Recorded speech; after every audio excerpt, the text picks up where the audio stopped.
Welcome back to the Edge Zone podcast, your source for sharp minds, sharper edges, and plays that beat the books. Today's a special one as we continue our contributor series, and we're talking MMA, but not with just anyone. I've got three guys whose breakdowns have been absolutely printing in the fight space. You may have seen them on their own YouTube show, Beat the Line Broadcast, and now they're teaming up with the Edge Zone as exclusive contributors. Peg, Key, and Drav. These guys are killers when it comes to spotting value in the octagon, and their fight breakdowns are second to none. Starting now, they'll be bringing highlighted plays straight from their playbook to our community. And make sure you stick around for the end of the show, because we'll be getting some fresh picks from the boys for UFC 319. So without further ado, it's time! So the object here is to win. No dough, no show. Sounds to me like you guys are a couple of bookies. Show me the money. all right, we are back with the founder, the Oddfather, Nick. Brother, what's going on?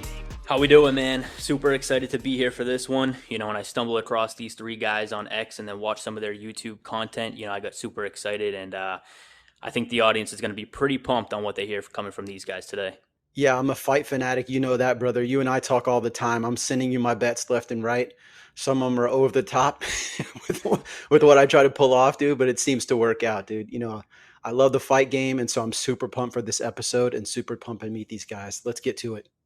Yeah, so I guess, guys, you know, we could probably just start one by one, whoever kind of just wants to jump and take the lead. And, you know, maybe each of you guys could just give us a little 3 to 5 minute rundown on, you know, who you are, where people can find you, you know, when you guys started betting, and ultimately why you guys chose and think you have an edge in MMA. Yeah, I could lead us off. I'm Picks by Pegasus. You guys see me on the show, Beat the Line all the time. I started gambling been around it since I was a kid, but started actually gambling probably 11 years ago. These guys make fun of me and call me an old man all the time, but I'm only 29. We got started young. But yeah, so been doing it for 11 years. Started tracking in 2019, all books across, like all bets and sports across the board. Found my niche in MMA in like 2019. Tracked it for a while on Action Network. We're up like a 17% ROI over the course of 3 years. And then 2023 is when I came out with the Picks by Pegasus page, because people were kind of like, you're actually pretty good at this. Why don't you just give out picks or sell picks? And I was like, you know, I kind of didn't want to really sell them. I was like, I'll give them out for free on Twitter. So I did that. All of 2023 was all free, and people loved it. It picked up like a big following pretty quickly. And over time, met some pretty cool people. And I kind of was like, you know what? I kind of like being like a Robin Hood. Like you steal from the books and give to everyone else and do it for free. So I've been giving out my picks free, you know, every week for UFC, some regionals for about 3 years now. Met these guys what feels like yesterday, but 2 years ago. And we put together one of the best MMA brain podcasts we have. But yeah, Key. I know Key's got a pretty good story too. Yeah, so Key3Picks. You can find me on Twitter, TikTok, Instagram, everywhere at Key3Picks. My gambling journey is an interesting one. I initially started out Key3Picks posting baseball, NBA, NFL stuff, basic top-down EV approach. I was having poor results, and the market, in my opinion, was just oversaturated from a capping standpoint. And I've been a lifelong MMA fan. My dad was a martial artist. I wrestled as a kid, boxed as a teenager. So for me, I was always interested in the sport. I've kept up with and constantly was a fan of it for my whole life. So coming into gambling and seeing that I was having mid success, but nothing that was going to stick out or make me popular as a capper, I moved over to MMA. I posted Charles Oliveira over fantasy score on Prize Picks in May of 2022 against Justin Gaethje. And that cashed. And then from then on, I just sort of started to realize that I was pretty good. And so initially, I started to pick up some big traction in the DFS app community in July 2022, posting just individual props for Prize Picks Underdog Fantasy. And I was having a lot of success. Ended up having about 73% hit rate over 206 picks total during that time. I partnered up with a bunch of different Discords and started to get more buzz around my name, and then slowly just became more knowledgeable about plus EV betting and just how to build my own process and eventually bottom up approach for me. And so I began betting on books in October of 2022, picked up my volume and became more book focused in 2024. I started my dub club in June 2023, and I've been profitable since the beginning. And what sort of keeps me hooked and into the MMA market and what I saw early on and why I've stayed is just the amount of opportunity in the market. There's not as much data or science backing the lines. It's a very volatile sport. And that can be bad sometimes, but I like to think that our track record for all three of us shows that that can end up being good. So I think the less data and science backing the lines leads to less sharp lines and more opportunity to make money. So not only is it a fun sport to bet on, but I think that there is some real edge on it if you know what you're watching. Love that. Yeah, on my end, it's DravhyMMA. I've been posting bets on Twitter since 2022. I was doing it for free at first, just for fun. I've become a huge fan of MMA in 2020 during COVID. I was watching it before, but not like all the time. I've been watching every card since 2020. I did some boxing before. I've started doing jiu-jitsu this year. So yeah, I'm in love with the sport. Obviously, I'm a huge fan of MMA. And I've started betting a little bit in 2022, but I was not really taking it seriously, just for fun, like most people are doing. And I was posting my bets on Twitter. That's where I started to gain some followers. And after a couple months, I decided that I wanted to do it more seriously for 2023. Started to track my bets, posted on BetMMA, where all my bets are third-party tracked since April of 2023.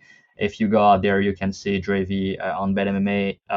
I'm up 203 units with a 10% ROI, profitable on on straight picks, props, and parlays. And yeah, at first, me and Keith first met in the group that we were together, I think in 2023. We were talking MMA just for fun.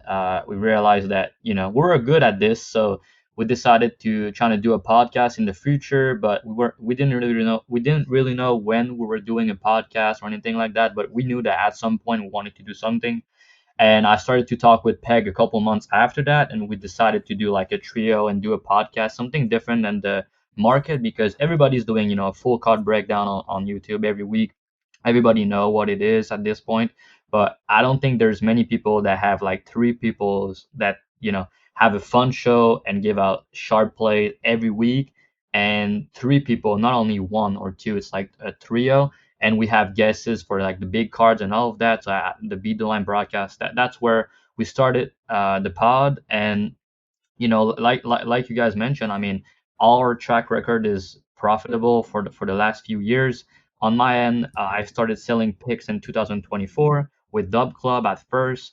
Was a success. I had a good year, but this year I decided to switch over with Odd Shoppers, where I'm having my best year so far. I mean, I was up to 105 unit in 2023, but I'm up 80 unit with a 17% ROI this year so far. So, if I keep doing it like that at the end of the year, it's going to be even better. And yeah, that's basically it. So excited to work with you guys. And yeah, if you have any question about like us three, we didn't really talk about it too much, but feel free to ask. Yeah, we No. appreciate that, Draft. That's outstanding. And it's clear the value you guys bring in, and that's a large part of what is so awesome about bringing you guys into the community. I don't think we've really put the net out to how many of our audience members are big UFC fans, but I bet we're going to find out when you guys come on board. That's for sure. You mentioned your Beat the Line broadcast brand. I've recently caught up with some of your episodes, and I got to say, your breakdowns are phenomenal. Like, it's obvious that you guys are watching film. It's obvious that you guys know very specifics of the fight and the fighters. So you do your homework, and it shows consistently. Tell us a little bit about how that started, and what makes your brand and your breakdowns in your videos so much different than anything else in the MMA space. So we'll let Key tell the story on how our podcast started. Then I'll tell you guys the real story. All right, let's see. Nah, me and Drav like to joke that we found Peg under a New York bridge and just brought him on the podcast. But nah, in all seriousness, though, it really started, like Drav mentioned earlier, me and Drav first started talking, initially we got put into some random MMA group chats together, and that turned into us just becoming friends naturally in the space. And I started at that time, Drive was just starting to post and be more consistent. So I was pushing Drive to get his name out there more. And I believe that he was super sharp back then. And obviously he's proven me right. But then Drive and Peg started talking a lot more, and then Drive connected all three of us together. Eventually, we just continue to talk, and as regular sharp group chats go, you continue to talk about bets, you continue to talk about fights. And then eventually that led to us throwing around the idea of doing a weekly pod together. And so initially we started on Twitter Spaces.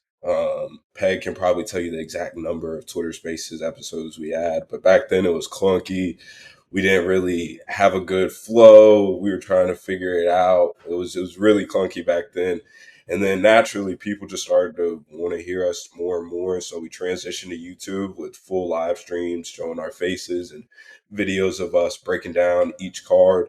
And like you said, we do our homework, we do our film study. So it's really easy to get on live and chop it up over all the work that we've sort of put in for however many hours that week. And so we're currently averaging over 1,000 views each stream and close to 800 subs on YouTube. And so I believe what makes us stand out is, like you mentioned earlier, is not only just the film watching and our sharp takes, but the lighthearted vibes we have on the stream. And it's rare that you find three strangers that sort of get that perfect mix and synergy and dynamic between us three to come on stream and go live and have some fun and make some sharp bets while we're doing it. Yeah, and it was the process behind it that I thought about too. Was when we got it started, it was like Twitter Spaces was a way to get us all comfortable. Then we go to YouTube when we release the real show. We put our faces online. That's what a lot of people don't do. They don't want to put their face online for whatever reason. So we got our faces up there. We went live on the big screen. Probably about, I think it's a little over a year. So we've been at about a year on YouTube. It started off a little slow just because you got to get used to the algorithm and stuff, how to post, things like that. But no, now we've taken off and it's been great. Yeah, I think you guys, sky's the limit, man, because, recently found you guys, and I think you guys are awesome, man. So we look forward to more content from that end. Let's get into why you guys are here, man, what we want to show to the community, and talk about you guys joining the Edge Zone team. And I want to ask you guys sort of what you expect to get from inside the community, what you're going to give. Give us a little bit of insight on the type of picks, if you guys specialize on specific markets, and sort of what your playbook looks like that you're going to bring on board. Yeah, I can definitely go first on that end. I think for us coming in as a group, it's a lot of main lines. You're going to see some money lines and some totals. Drive is great with some long shot props, and Peg does great with spreads. On my end, I'm very diverse in all ranges with DFS cores, prize picks, underdog fantasy, but a real focus on main lines. We want to make sure that we're giving out stuff that's widely available to everybody. I think that it's important for us to be in the chat. We're excited to reach a new audience, and I'm looking forward to it because I know anybody that's in the Edge Zone is definitely sharp or on their way to becoming a sharp. So I think it's important to be in the chat. It'll be fun to have those conversations and chop it up over some fights, even while there's live stuff going on. Hopefully we're able to drop in a couple live bets too. So I think we're going to have a lot of fun. I think you said something really cool there too. And what I'm most excited about having you guys in here and, being MMA sharps is, most of our audience, like you said, is somewhat sharp or has made a profit sports betting in the past, right? And ultimately that usually leads to sportsbooks limiting people, right? And not to say that you won't get limited while betting MMA, but it is kind of one of those sports, right, where you can get down a pretty significant amount of money pretty easily on some of the sharp books, like a Bet Online, a bookmaker, or maybe like the exchanges too. So yeah, that's really what I'm most excited about. I think you guys are going to provide some pretty unique angles and hopefully give, people that may be running into limits and stuff like that in the industry a little bit more of like rejuvenation to get back in and to become a profitable bettor again. So yeah, can't wait, man.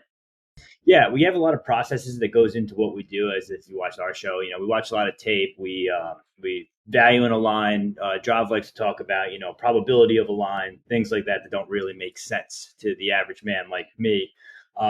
We also will probably provide good value on Drav likes to teach. He likes to show people how things work, how to find value in a line, stuff like that. Some people already know how to do that. But it'll be pretty cool to build a workshop with followers and provide value from a teaching aspect so people can, pick lines on their own, find their own bets, stuff like that. So that'll be something cool utility to add as well. Yeah, and I mean on that, and if you guys have question in the Discord that we're gonna be in, like feel free to ask because yeah, it's important when you start. When I first started, I was trying to go on YouTube and trying to as much content as possible to learn, but it's not easy when you start because you don't really know how to start. You need to build a bankroll, you need to have a unit size, a unit size. How do you decide your unit size? How do you build a bankroll? There's a lot of things going into MMA and building like what could be something.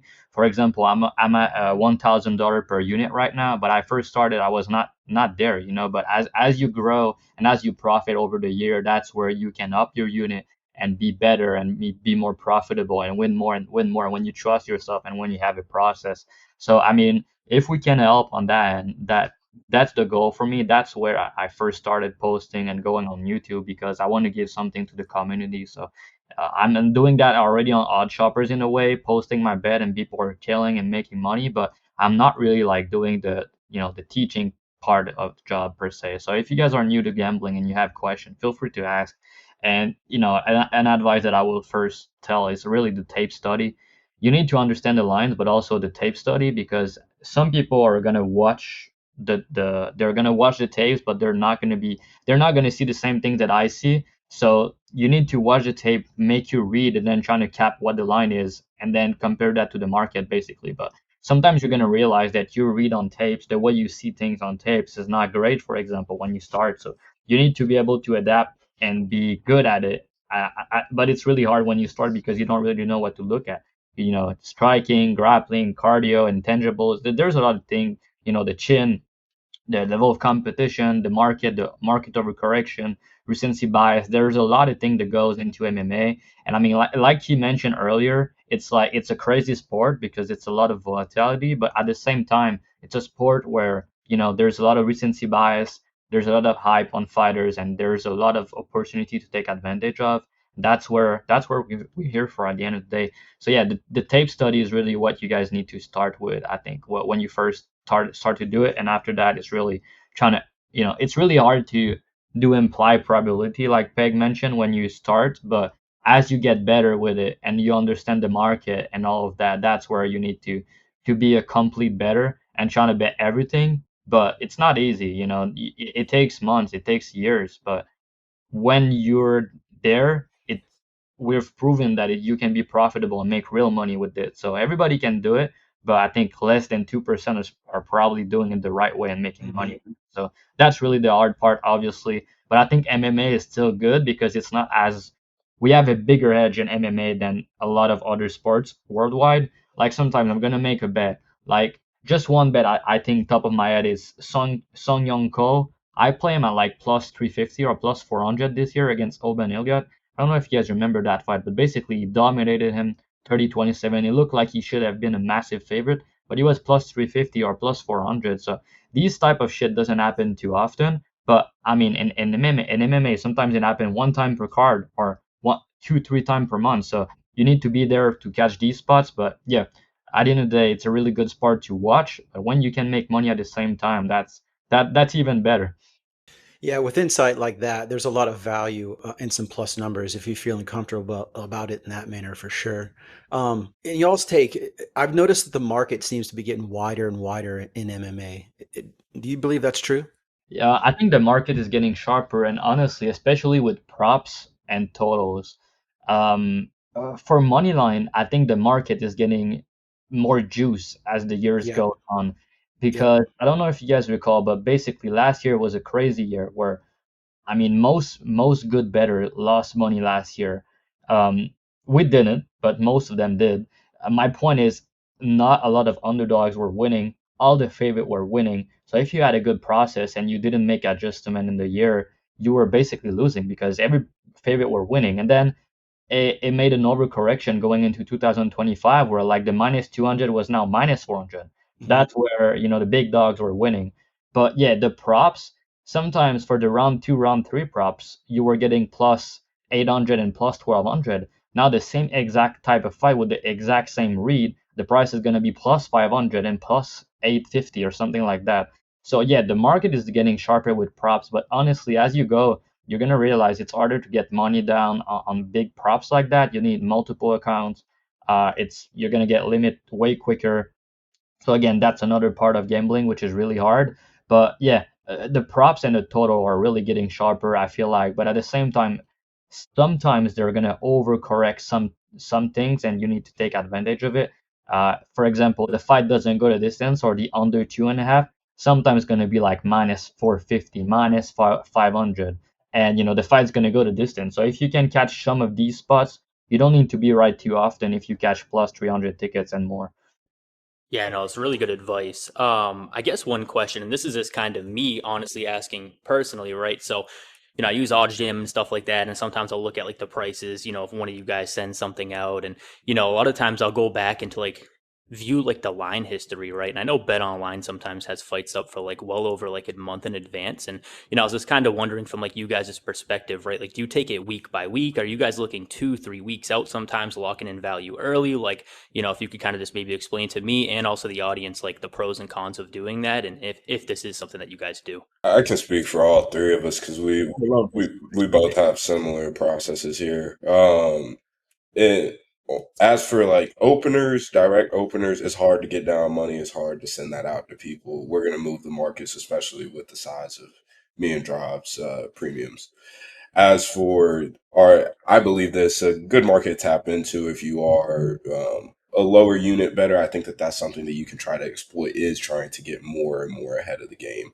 I know for me personally, I look at cards weeks in advance. I have a short list currently of every fight that I'm interested in all the way until November of this year. And so I'm constantly updating that short list every Sunday, constantly making sure that I'm looking at lines and weeks in advance. There was a bet at UFC Baku earlier that I had that bet out 3 weeks before the fight. Aaron Pico, who's fighting this week, I have minus 125 on him. I bet that over a week ago, and we're just now approaching on fight week as this is being recorded. So it's important to be ahead of the game, because people tend to go week by week, and I think that you can get even more, a little bit of edge if you get just a week or two ahead. I believe can give you that chance to beat the line and do what we want to do on our podcast.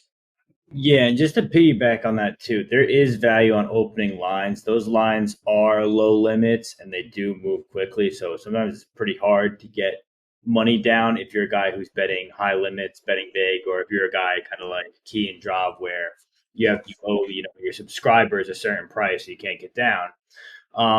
Free bettors like me, if you guys are in this Discord, I'll always give out. I do bet openers. I promise you're going to get that same line. No, but I will do like at everyone and alert everyone, or you can just set a channel up and I'll tease the opener, because if you can get down on it and you only bet $50 and you're a $50 better and you can get down on that, it's gonna pay off big time long term with like closing line value. And I know you guys like to arb a lot, so I could definitely help out with that. Love it. Yeah, I know guys are going to be all over that. Getting ahead of closing line value has been a big advantage that we've been preaching lately with some of our other contributors. So, if you guys are adding to that fray, with another sport, it's going to bring more value in, man. So that sounds pretty amazing. Key, go ahead. Tell us how much money you made this year, man. How do you go on 3 vacations a year? Tell everyone how to do it. Yeah. So the keys to success to financial freedom, so you can go on 3 vacations in one summer. But no, in all seriousness, like I mentioned earlier, before my premium was made, I was tracking just individual props, all free on Key3 Picks Twitter. 150 out of 206 props cashed on Prize Picks and Underdog Fantasy at that time. And so that's about 73% hit rate on individual props on those platforms. As I mentioned later, I started taking books more serious. I started book betting slowly and my volume up more. And so my premium was made in June 2023. June 2023 to finish out all the way through the end of that year, I made plus 33.35 units. In 2024, I made almost 80 units on close to 13% ROI. In this current year on books, I'm up 23 units on 17% ROI. So over 135 units made in my premium so far, specializing in main lines, but doing really well with props and parlays, of course. So a lot of stuff, a lot of good stuff, and that doesn't add in all the live bets that we've cashed that I hope to cash in the Edge Zone Discord coming soon too. So a lot of good things happening. I know that the rest of the guys definitely have all of the backed results to show that we've been profitable for a really long time. Yeah, we'll end up sharing how to get a hold of you guys' stats because I know it's public knowledge if I'm not mistaken, right? Yeah, it's all third party tracked. These guys, we use BetMMA. I also use Action Network for guys who bet other sports. If you want to like track your stuff, that's what I tend to use. But yeah, me, Picks by Pegasus, like I said, lifetime career. It's like up almost 200 units over the course of 5 years, but track 3 years. I think we're up like 30 units in 2025. So everything's looking good.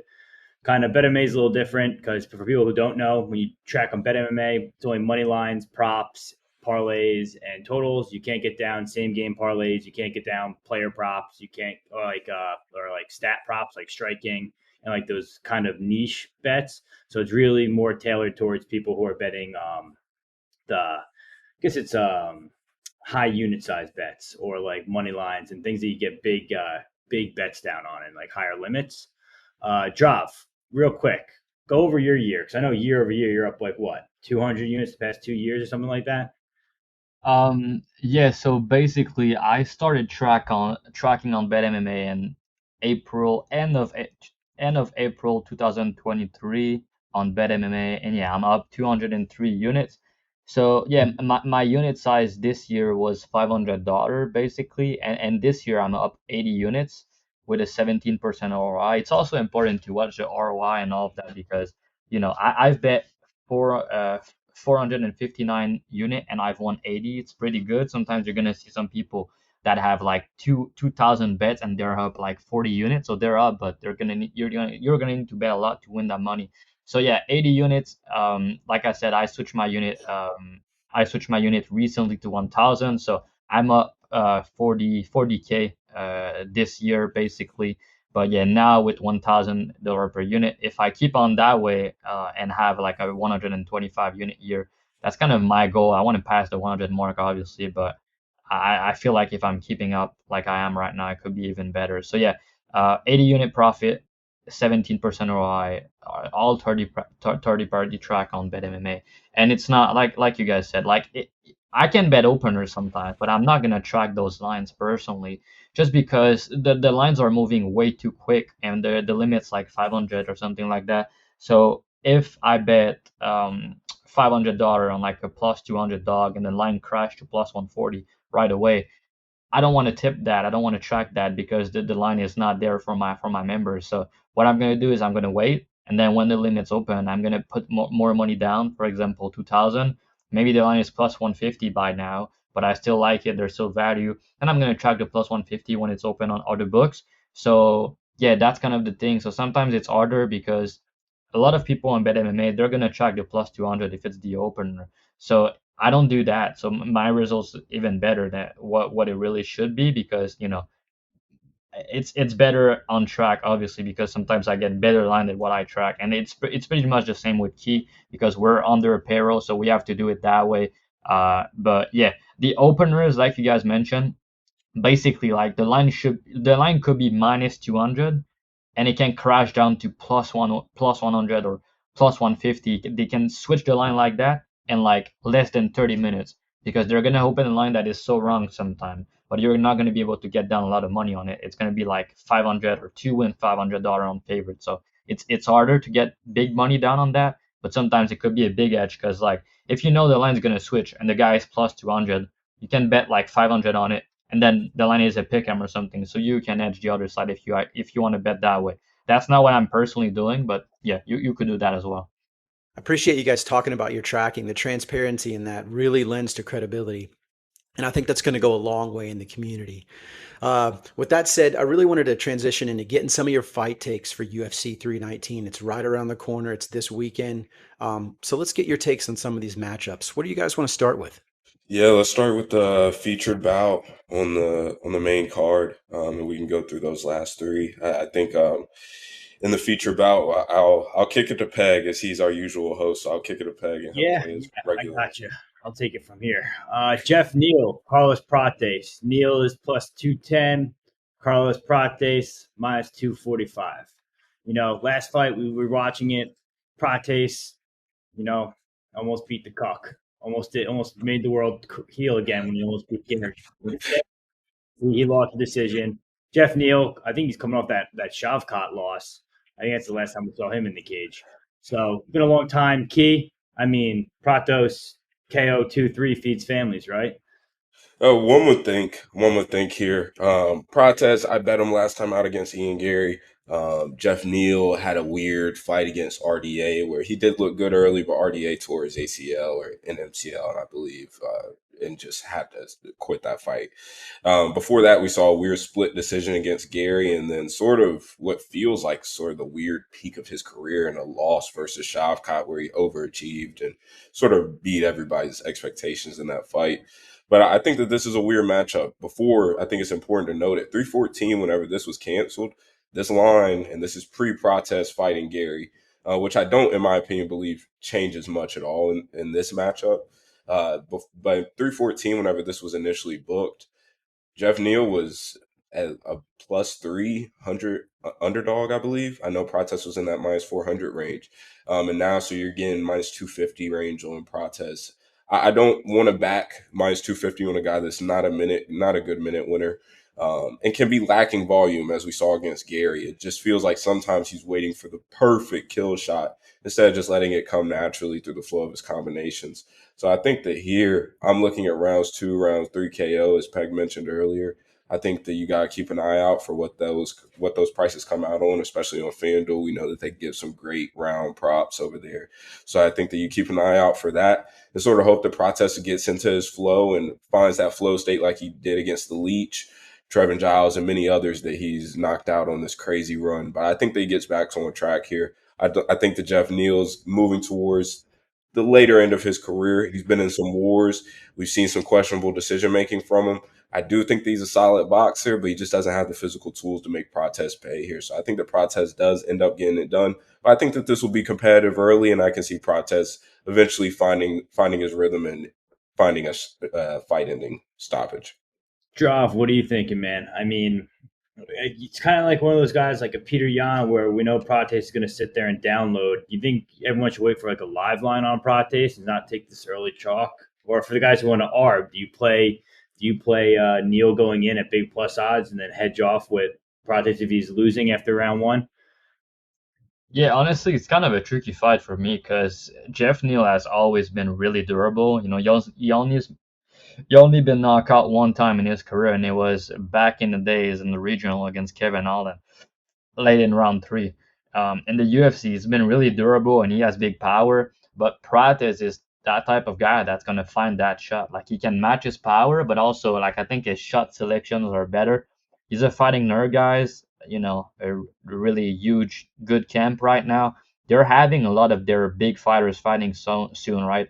Barao, Gene Silva, Rafi, and Prates all fighting in like the next months or so. So they're going to be training hard in the gym, you know that for a fact, and they're going to be out there with a good game plan. And like he said, Prates sometimes he's not a good minute winner, but I don't think Jeff Neal is really a good minute winner sometimes either. He can wait as well. I just think that Prates is going to be able to time a lot of things like the knees, the kicks. He has one-shot power, one-shot KO power. Jeff Neal does as well, but I think he's going to have a lot of issues closing the distance of Prates. And when Prates is in his flow, like he's really hard to deal with, honestly. So I'm not sure about the KO or decision, but yeah, if I were to attack the KO, I think the round 2 and 3 could be the way to go because yeah, I don't think he's just gonna go out there and knock out Jeff Neal early. That's not really what he does. He's gonna take his time and maybe download and he had some KO1, you know, but I feel like if he does, it's probably going to be like in round 2, like a round 2 knockout by Prates. That's what I'm going to predict. Betting wise, he's a big favorite. I do think he should be because, one guy has still massive upside in the division, I feel like, and Jeff Neal, I don't really think he has. But yeah, I could be wrong. It could end up being a banger. It's a fight I'm really excited to, honestly. It's going to be a good one. I just think Prates is the better fighter, the better striker, and the most striking match. All right, man. That's great. Next fight we have is Aaron Pico versus Lerone Murphy. Aaron Pico is a guy coming over from Bellator. We've seen how these guys have fared coming over with Patchy Mix being the most recent and Pitbull dropping his debut as well. He's fighting Lerone Murphy, who's on, an 8-fight win streak now. He's a guy proven in the UFC, 8-0. Tough start for a guy debuting, but Pico's one of those guys who's always made a show in the limelight. Drav, I'm gonna have you go first here. You gave Aaron Pico as your free bet of the week this week. I think we all like him here. Do you think he finds a KO?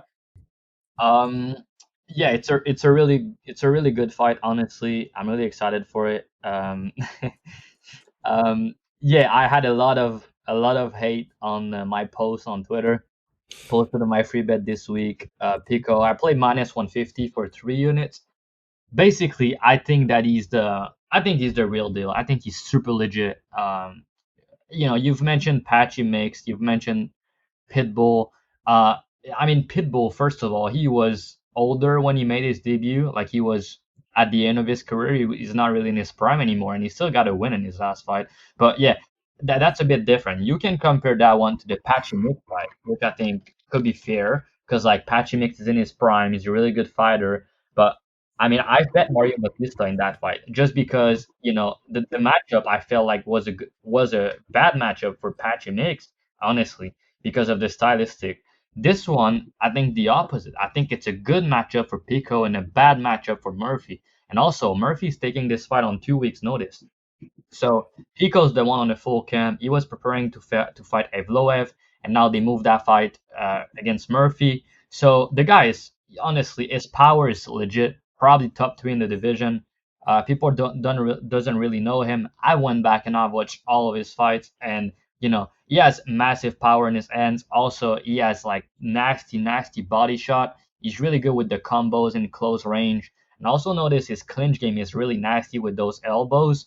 And he has a good head kick. So he does throw some leg kicks sometimes, but he's mostly a boxer with heavy hands and nasty body shot with really good combos.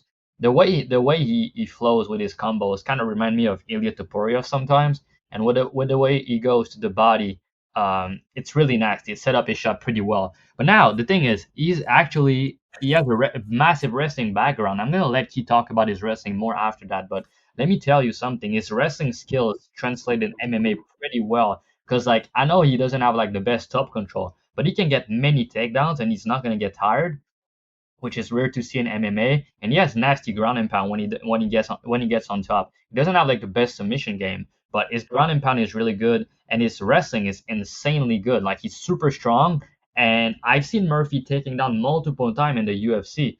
Back in the day, in his UFC debut, he got dropped and he got taken down multiple times. Right? He improved since then. Don't get me wrong, but he also got dropped not too long ago against Danny Gay in round 1. He almost got knocked out. And it was a really close fight against Danny Gay. It was a 50-50 fight.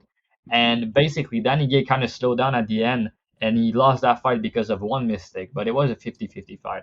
I think Pico is a better fighter than Danny Gay. I think he has more power, honestly, and he's a better wrestler, and he has better cardio. So yeah, Murphy is obviously more proven. He fought the better level of competition. That's what people are relying to this week. Yeah, his resume is better. Pico has not fought that level. He's making his UFC debut. So there's obviously concerns about Pico, but the way I look at it is stylistically, I think Pico has I think he has more power. I think he's more likely to land the big shots, to win the big moments on the feet, and I think he's more likely to knock out Leron Murphy. I know Murphy's never been finished. He's never lost a fight, but he's been hurt in his UFC run. He's been hurt twice or 3 times, and I think Pico hit really hard.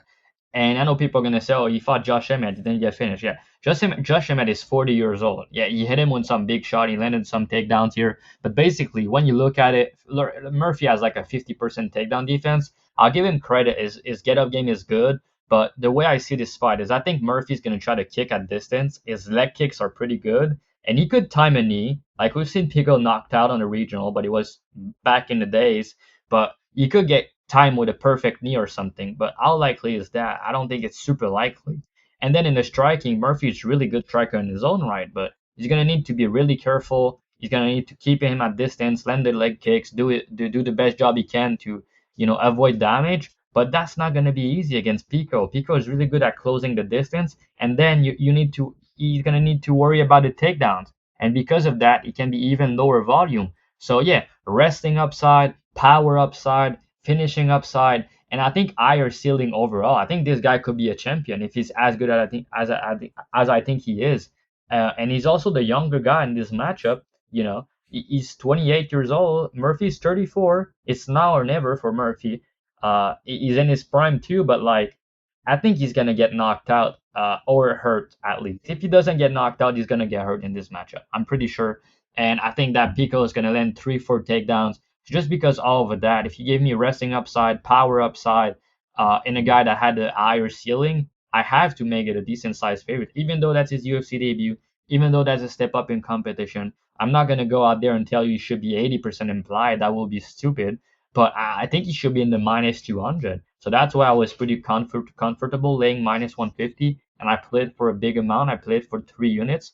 But yeah, let me know about Pico wrestling background more in details because I know we talked about it a little bit this week in DMs. Yeah, Pico's a state champion wrestler in the state of California in freshman sophomore year. In his junior and senior year, he decided to not even wrestle in the high school ranks at all and put all of his focus strictly to Olympic trials. I think that he's a special talent, to say the least. I mean, at the beginning of his career, people were saying that he's the Tiger Woods and the LeBron James of MMA, and I don't think that those comparisons were out of rank, in my opinion. I think that if you look at Pico's career, I think that it's poorly managed by Bellator. And I think that he's had a couple banana peel fights, so to speak. He's just gotten caught in a couple instances, flying knees in a fight that he was winning over a dislocated shoulder that his coach pulled out of place, even worse, and completely ripped off in the corner.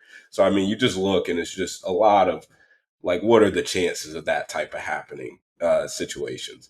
And so I think that here you're talking about a guy who I believe has the perfect blend of that wrestle boxer that so many people have tried to strike a good balance of in MMA. And we've seen college wrestlers come over. I mean, you think about Bo Nickel, you think about Michael Chandler, Justin Gaethje, a lot of guys who have come over after great NCAA careers and come over to MMA and just haven't been able to mix the martial arts, so to speak. And I believe that Pico has the perfect blend of it.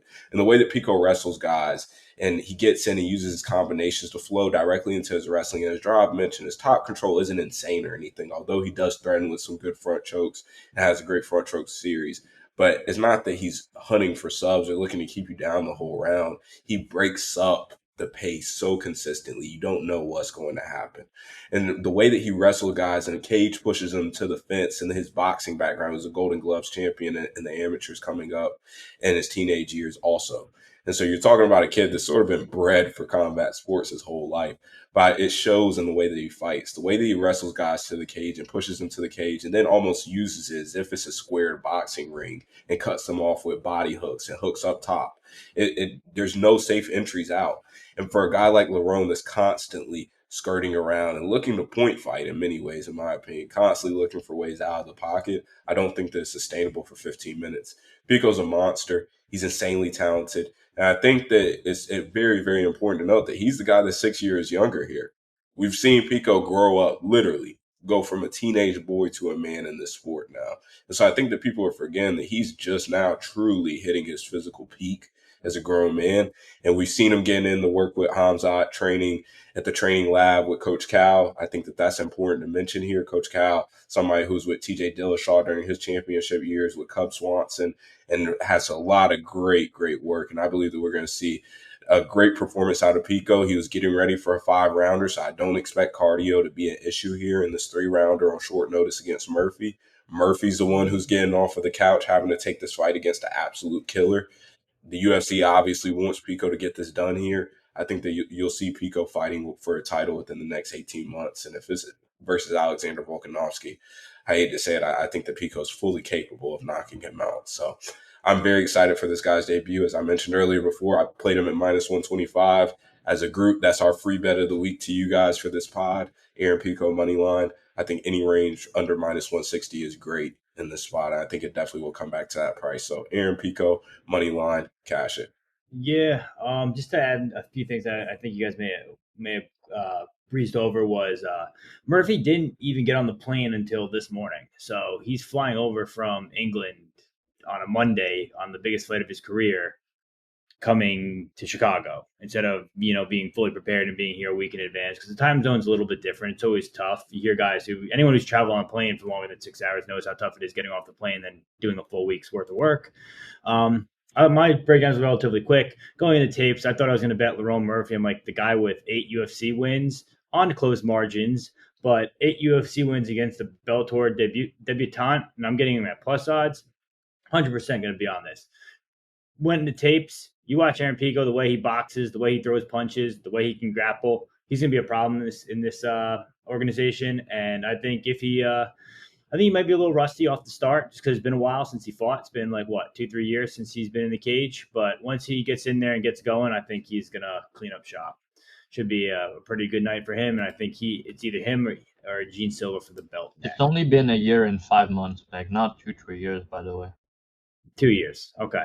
No, we round up in America, Drive. We don't do the metric between whatever you guys do in Canada. So you guys really think the UFC would push him up? I know he's a huge prospect coming over, right? And the potential's through the roof for that guy. But you see him fighting for the title if he continues to win in the next year. If this is a knockout, there is no doubt that he's up next for a title or definitely waiting in line, because think about with all the Bellator guys that have come over, Patricio Pitbull, Patchy Mix, they've been fails and they've lost in their debuts, and the UFC wants to push these guys. These guys are coming over in the prime of their careers, or in Pitbull's case, a little after his prime, but they want to push these guys because they already have names. They're not coming in from regular regional promotions that are truly a lower tier of fighting.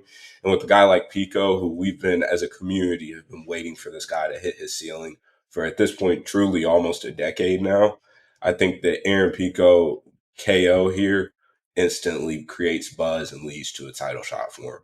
You think the cappers are low on the line due to the recency bias of these Bellator guys losing, and then Pico being gone for a year, coming back from injury, that sort of thing? I believe so. A little bit of that, and Pico is taking a step up in competition in this spot, so there's a little bit of unknown here. But I think that if you turn on the tape, it's obvious that this guy's skills translates no matter where he is. The pop that he has, the physicality he has for this division is important to know. I mean, he looked big in the cage as a 55er in his last fight out. He's coming back down to 45. He's going to look absolutely massive come fight night. I wouldn't be surprised if he's walking in the cage 165, 170. So you're talking about a huge 145er. I think that he's marketable with the power, the wrestling, the backstory. I mean, it's the perfect redemption arc sort of underdog story after losing his first couple fights and having issues early on to come back and make it all right and finally become a UFC champion. I think it would be the perfect story. Yeah, one thing I'll say about the line is I think the casual and the public is on Murphy. Not everybody, because I know some sharps on the Murphy side, but what I'm saying is if you look on Topology, right, 76% of the votes are on Murphy on Topology. And if you look on Twitter, just for the posts and the comments that I had on my last post, a lot of people saying I'm crazy to bet Pico at chalk in this spot against Murphy. They're betting Murphy, they're liking Murphy, but then you look at the line and you look at the market where the real money is, right? So when I posted it at minus 150, it's now minus 190, and the limit is big right now. It's a big pay-per-view, so it's not like I could bet 20K on Pico right now just on Bet Online. So the limit is big. So what that tell me is like the casual are betting, maybe they're betting smaller amount of money, and the real sharps that are betting big are just smashing the Pico line because they think there's value at the price. So just something to note about the line. Even though it's his UFC debut, he could underperform under the bright lights, but yeah, I think the guy's the real deal. So I'm just willing to find out. All right, let's move on. We'll go to our main event of the evening here, right?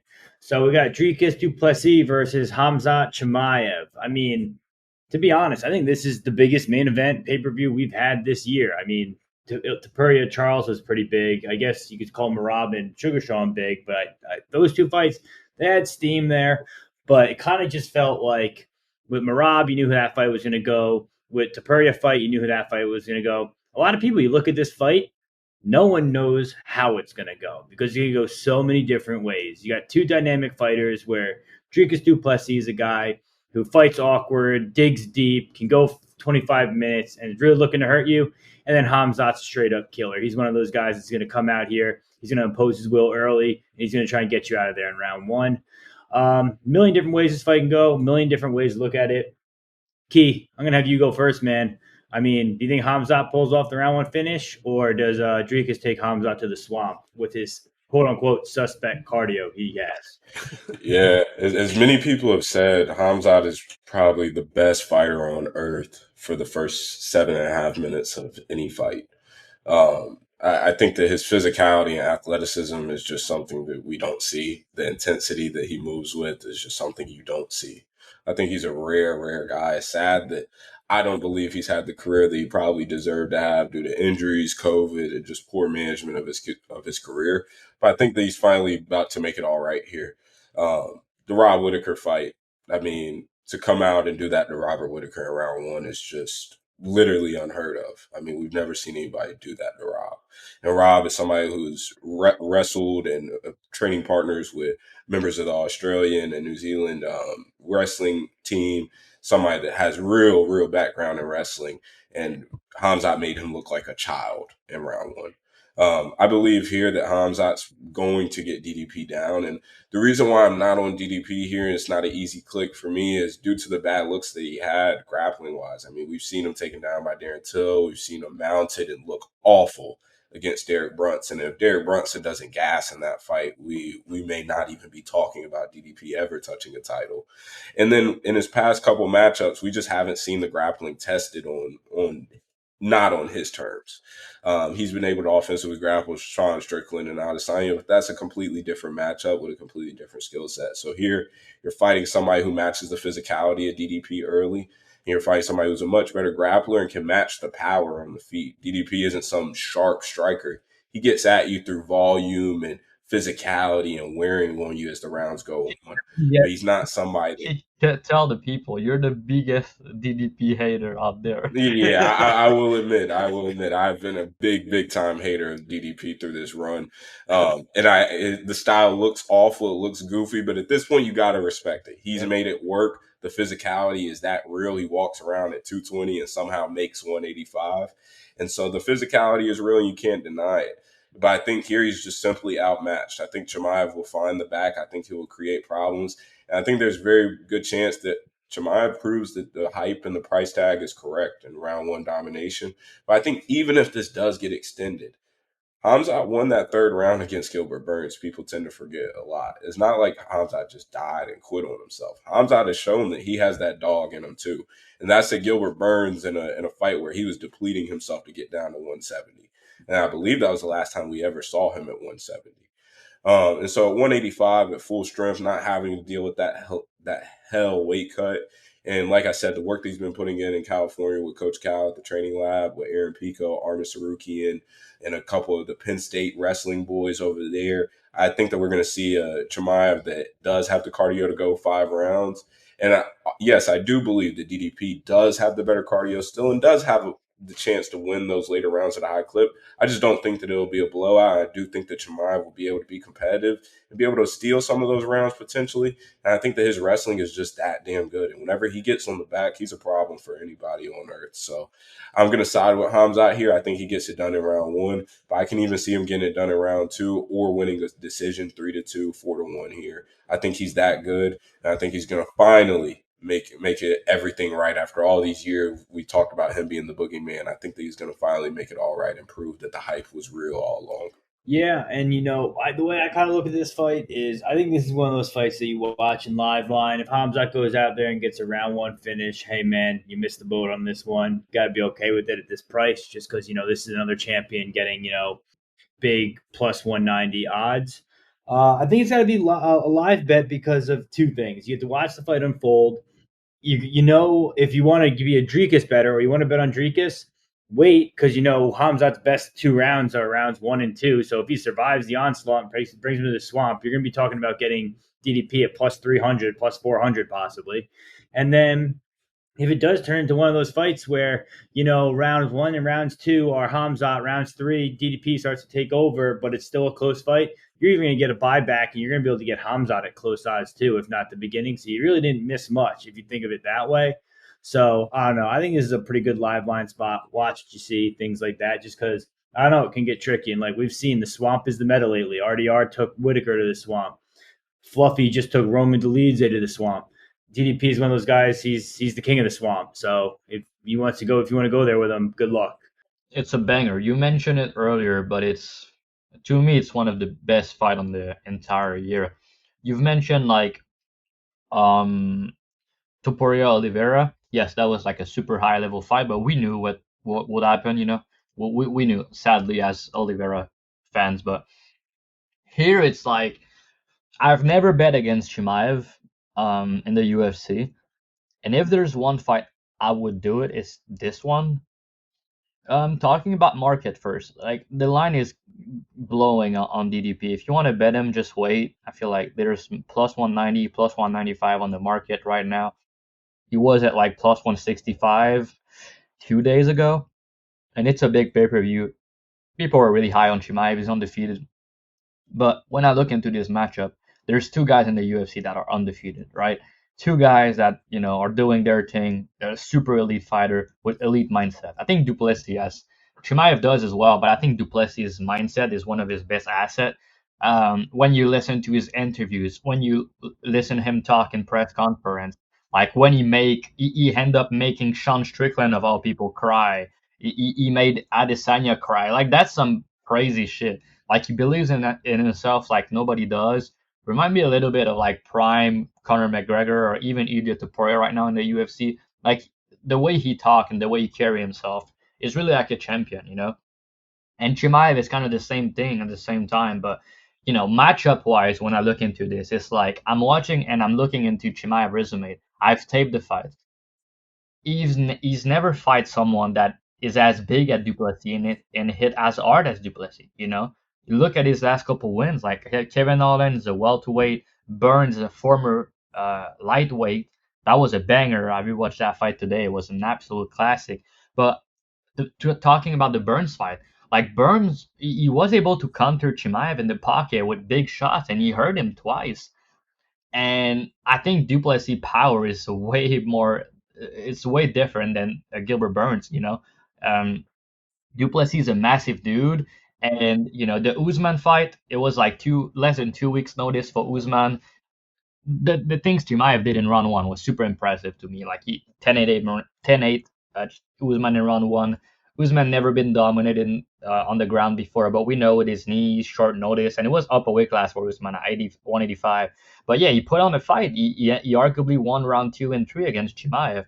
So when fights are extended against Burn and Usman, it was 1-1 going into round 3 against Burn, and it was basically 2-1 Usman, or you know, draw arguably against not 2-1 Usman. I think it should have been maybe a draw in the Usman fight, but I don't think Chimaev is a round one fighter. I think he's an elite fighter in the first round. He's an elite finisher with the way he takes people down and the way he goes to the back. He's elite at that.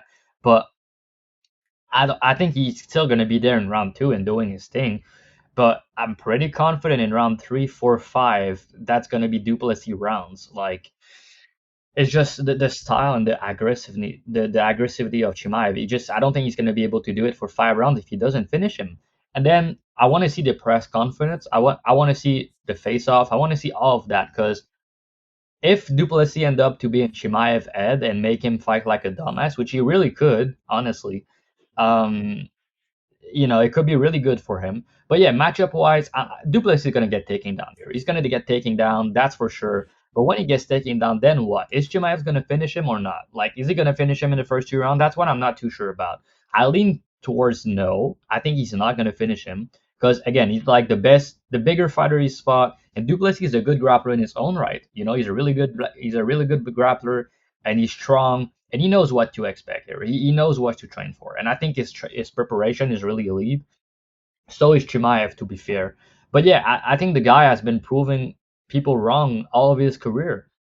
When he's an underdog, he wins. When people say he's bad on tapes, he wins. When people say he do this wrong, he do that wrong, he still make it work for his style because he's so effective. So I think he could knock out Chimaev. I think Chimaev has never been hit as hard as how Duplessis is gonna hit him. And as the fight goes on, I've known Duplessis in round 4 and 5. I know what it looked like. I don't know for Chimaev. There's unknowns, but the ceiling of Chimaev could be like so high. He could be the best fighter on earth. We don't really know. But to me, it's like I think Duplessis is the better striker. I think Duplessis hit harder. I think Duplessis has the better cardio. Duplessis is the champion, right? But yeah, Chimaev has massive round 1 and 2 upside. He could dominate. He's going to take him down. But I just don't think he's going to be able to take him down easily in round 3, 4, and 5. And I do think Chimaev can compete with Duplessis on the feet. I do think he can crack as well. But Duplessis kicks and counters gonna give him issues. And at the end of the day, I'm not out there just saying he's gonna win. I'm gonna bet him. That's not really how it works. Like gun to my head, I'm leaning Chimaev. But if I'm not predicting Chimaev to finish him in the first 2 rounds and Duplessis plus 200, I kind of have to bet that. I'm not sure what I'm gonna do. I'm waiting on the line. But yeah, I lean towards Duplessis as the betting side because I do think Chimaev should be a slight favorite, but I don't think he should be minus 250. That's kind of my thing. But yeah, it really depends if you think he's gonna finish him early because even if he doesn't, he can still win 3 rounds. But I don't think he's gonna win 4 or 5 rounds. I'm pretty confident Duplessis is gonna have the better of him in round 4 and 5. And then you just need to win one of the first 3 rounds, which I'm pretty sure he can. So yeah, we'll see. But yeah, a really exciting fight. I could talk about this fight for hours. But yeah, I'm really excited to see how it's gonna go. But basically, every time Chimaev's went past the first round against good guys, he's been in close fights. So why here against the bigger guys and the more powerful guys he's ever fought, the champion, it would not be the case. That's kind of my thing. Yeah, yeah. We'll save the rest of it for Wednesday night. Wednesday night, 7 o'clock. We'll go live on the BTL broadcast for the rest of the card. What do you guys think of the main event? Who do you like? Yeah, a hell of a take there, guys. I mean, you guys pretty much nailed it. I mean, I agree that what makes this fight so interesting is the unknown factor, right? The durability and the awkwardness of DDP coming in against, everybody thinks is the killer in Chimaev. I think you guys said it perfect. I love Peg's take of a live bet on this. Really unknown in the first couple rounds if, Chimaev rips his face off, like he's done to other people or, what he gets away with. But I do think that the cardio could be a thing late, and the swamp is a real thing. I think you nailed it, Peg. So that'll probably be my take, and I'd be unwilling to put my money up front on this just with the unknown factor. Yeah, I was just gonna say, check the group chat, guys, on Saturday night. 'Cause I might be texting you in the third round. Like, is this a spot to take? But yeah, now? Do I do it now? yeah, exactly. What number? What number is good? Yeah, no, 100%. I honestly love hearing you guys talk shop, and I can personally say I'll be tuning in every Wednesday night. Is that when you guys go live? Every Wednesday?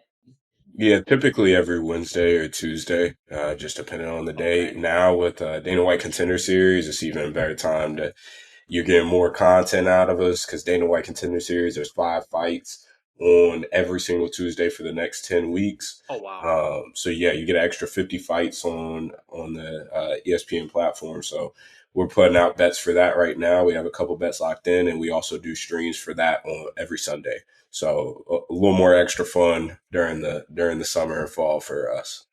How are you guys tracking on those contender? Yeah, on the Contender Series fights last year, I went 7 out of 9 on bets plus because 2024 Dana White Contender Series. This will be week 1 coming up this week tomorrow as we record this on Monday. 2024 Dana White Contender Series, I was up close to 10 units, 68% ROI, and 7 out of 9 bets cash. So Dana White Contender Series is definitely a time extra, even more incentive for you to tap in with us.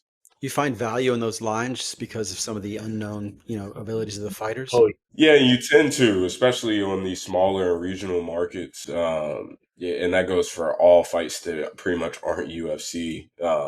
You have to do more tape. There's less known about some of these people. You got to go through some backdoor sketchy routes to get some of the tape and film for some of these fights. And sometimes you got to know managers. You got to know a few extra people just to get your hands on some tape. So there's definitely even more edge if you know what you're doing and you're tapped into the space. Dana White Contender Series is definitely extra, like I said, extra incentive to tap in with us. Yeah, Huge. definitely. And like Key said, we do those live every Sunday at 7:30. We usually go live on Tuesdays at 9. It still works out with Contender Series because Contender Series is done by 9. So yeah, that's where you'll catch us every week. We go live for pay-per-views. We bring on guests for pay-per-views and fight nights that are at locations, but Apex cards just record and release on Tuesday night or Wednesday morning. Fellas, that was insane breakdown and just a taste of what you guys are bringing to the Edge Zone. I can't wait for it, dude. Like I said, I'm a fight fanatic, and having you guys on board is fucking amazing. We'll go ahead and put a link in the description to all you guys' socials. And I'm sure that, you're going to get a lot of our audience catching on pretty quick, man. So I appreciate you guys coming on. Of course, man. Thanks for having us. And Yeah, absolutely. you. Yeah, thank you for having us. We're excited to get in the Edge Zone, to have some fun, and definitely cash some bets with everybody. Yes, sir. Hell yeah. Hell yeah. All right, fellas. Thank you. What a show. Boys, I am pumped for what's coming with the Beat the Line boys. Just to recap for everybody listening, Peg, Key, and Drav are now featured MMA contributors inside the Edge Zone community. You'll get some of their best plays with full reasoning behind it, full transparency. They are tracked profitable through the roof. Go check out the Beat the Line broadcast on YouTube, subscribe, follow, and catch their fight previews every week. And if you're ready to get those featured plays, join us inside the Edge Zone. This is the start of something huge for our MMA bettors, and UFC 319 is just the beginning. So until next time, stay sharp in the Edge Zone.